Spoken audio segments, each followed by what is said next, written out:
નમસ્કાર ખેડૂત મિત્રો, જય દ્વારકાધીશ અને પશુપાલક મિત્રોને જય ઠાકર. તો મિત્રો, જય ઠાકર આપણે કાયમીને માટે રહેવાનું છે અને ખેતીવાડી અને પશુપાલનના વિડીયો આપણે કાયમ મૂકવાના છે. તો અમારી ઓલીવાડી માંડવી ઉપડી ગઈ, ટ્રેક્ટર હું હલાવતો હતો, આપણે કેમેરો ને લઈ અને શૂટિંગ કરવાવાળા કોઈ હતા નહીં. મારા બાપા અહીં ઘડીક વાર કેમેરો પકડી અને થોડુંક મને રેકોર્ડિંગ કરી દીધું હતું.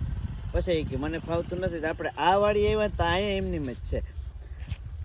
જો આ એટલા રપોલા અમે પાડ નાખ્યા હે, જે અમે વચ્ચે જગ્યા રાખી હતી ને એ જગ્યા હવે સીધી તમને દેખાતી પણ છે.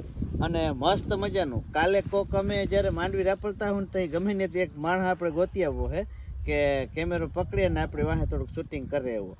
કેમ કે કાલા માંડવી દહીં નાખવાની છે અને ફાલ કેવો છે એ ફાલ જો તમે જોઈ લ્યો. હેઠામાં છે અમે હાથથી ઉપાડી છે, હેઠામાં થોડોક ફાલ એ ઓછો હોય પણ કંઈ વાંધો નહીં, જે છે એ દેખાડવામાં આપણે કંઈ વાંધો નથી.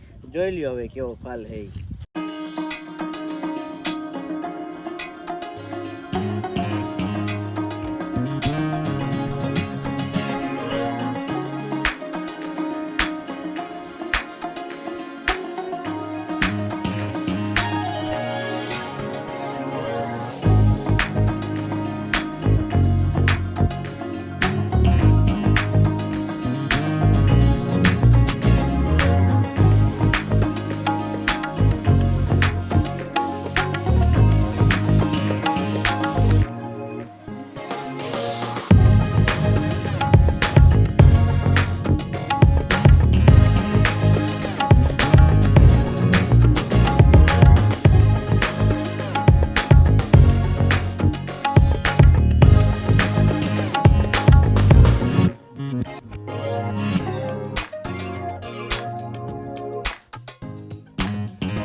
મિત્રો જોઈ લીધું ને, આવો કંઈક ફાલ છે.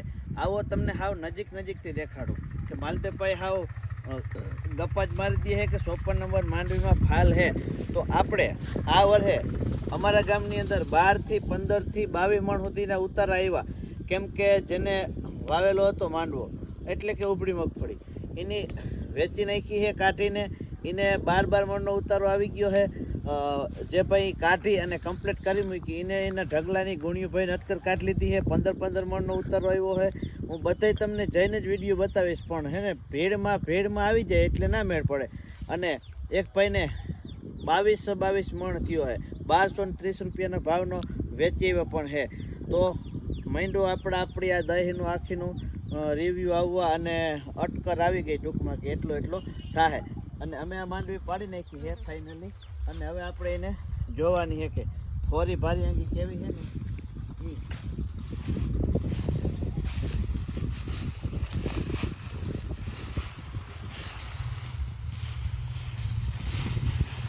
મિત્રો હાવ ફોરી ફૂલ ઉપાડવી અને ડેડવા જો અમે છૂટા થઈ જાય એટલે કંઈક આવા દેખાય છે.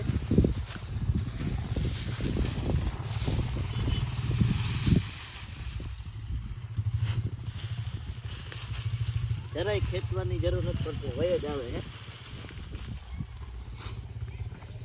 તો મિત્રો જો આ ફાલ છે ને આપણે નજીકથી જોઈએ ને જાજા ઝાડમાં ભેગા થાય ને તો બહુ દેખાય. અને એક થડા કરીને આપણે રાખાય તમને હાલો બતાવી. તો આ બેકની મોર જો અમે હેઠા મોર પાડી હતી એ ઉપર ભેગી કરી લીધી. એમાં કંઈક આવો ફાલ છે, કેમ કે આમાંથી ધૂળ ને ખરી ગઈ છે એટલે કંઈક સારો આમાં માલ દેખાય. અને કેમેરામેન જરાક નજીકથી લ્યો, આમ તો નજીકથી લઈને તમને બધું બતાવ્યું જ છે. 2 થી 3 વખત તમને વાતે કરી છે કે કોમેન્ટ કરજો કેટલા મણ થાય. અને આજે બધું છે ને આપણે ઘરે તડક્યું છે, અમારી પરંપરાગત જે બનાવી છે કે હાથેથી, જે હાથની જ કલા છે. આ કોઈ મશીનથી અથવા તો કોઈ કારીગર આજે જેને બનાવેલી નથી.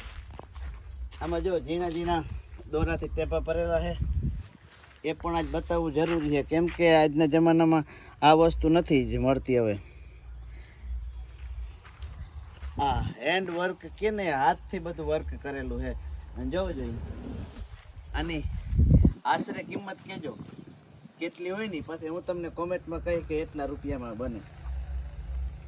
આવી તો એક નથી, આવી તો લાઈન પડી છે.